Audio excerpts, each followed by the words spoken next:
নমস্কার, 7 এওয়েক নিউজ নেটওয়ার্কে আপনাদের স্বাগত। এবার বোধহয় কথায় কথায় অনলাইন ডেলিভারি করার দিনও শেষ হয়ে এলো, কারণ আজকে বরানগরে যে ঘটনাটি ঘটেছে, প্রকাশ্য দিবালোকে বরানগরের গোপাললাল ঠাকুর রোডে অনলাইন ডেলিভারি বয় এই পরিচয় দিয়ে বাড়িতে ঢুকে বুলু গোস্বামী নামের এক প্রৌঢ়াকে ব্যাপক মারধর করে তার গলার হার ছিনতাই করে পালালো এক ডেলিভারি বয়। আমরা কথা বাড়াবো না, সরাসরি শুনবো আহত বুলু গোস্বামীর মেয়ে নিশা ঘোষাল, তিনি ঠিক কি জানাচ্ছেন।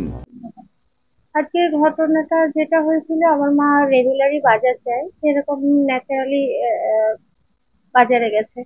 বাজার থেকে ফেরার সময়, ফিরে আসার সময় গেট দিয়ে যখন ঢুকছে, একটা ছেলে পেছন পেছন মায়ের পেছন আসে।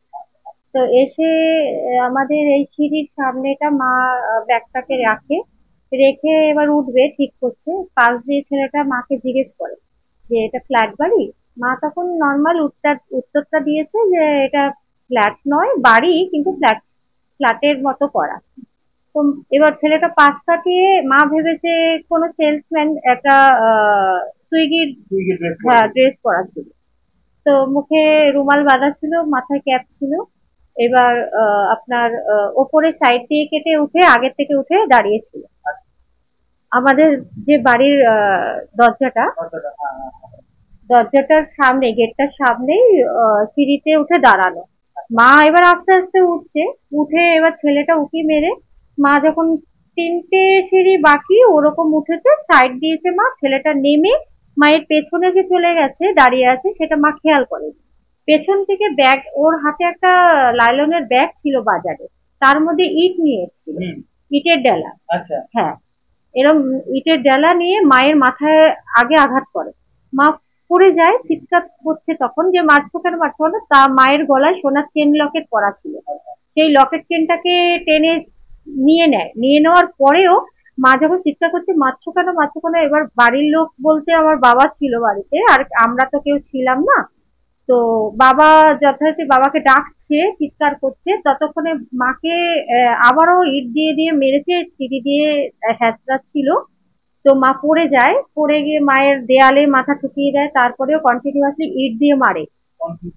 হ্যাঁ, মায়ের মাথায় সেলাইও পড়েছে, 3টে সেলাই, এদিকে একটা সেলাই পড়েছে, আর সামনের দিকটা ফুলে গেছে, সামনের দিকেও কন্টিনিউয়াসলি ইট দিয়েই মারছিল, সেটা রক্ত ক্লট হয়ে গেছে, ফুলে গেছে। তো মায়ের হাতেও এখানে সব কেটে গেছে।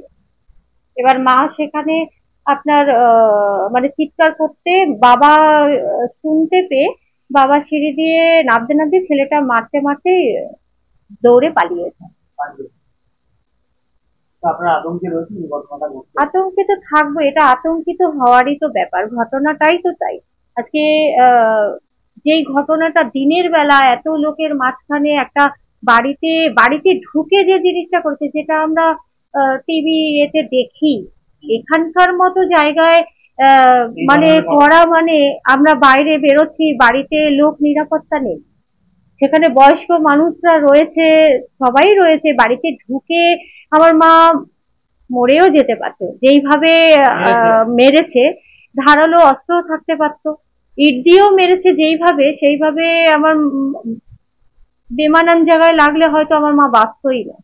এখনো খুব একটা যে ভালো তা নয়, সে টিপ পড়েছে এখন মাথা, যাই হোক, সে চুপচাপ তো রয়েছে। আমরা নিজেরাই এখন ভয়তে রয়েছি, কিভাবে মানে মানুষ, মানে বাড়িতে থাকবো, কখন কে কিভাবে আসছে।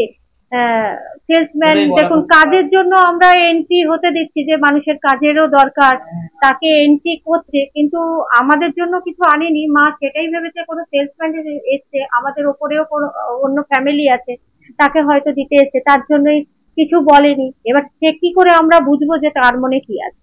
ঘটনার পর অবশ্যই আতঙ্ক ছড়িয়েছে পুরো এলাকা জুড়ে এবং অবিশ্বাসের বাতাবরণ তৈরি হয়েছে এই বিভিন্ন সংস্থার ডেলিভারি বয় তাদের ওপর, যেটা অবশ্যই অত্যন্ত ক্ষতিকারক আজকের এই সমাজ ব্যবস্থায়। রাজা দে, 7 এওয়েক নিউজ, বরানগর। জয় হিন্দ।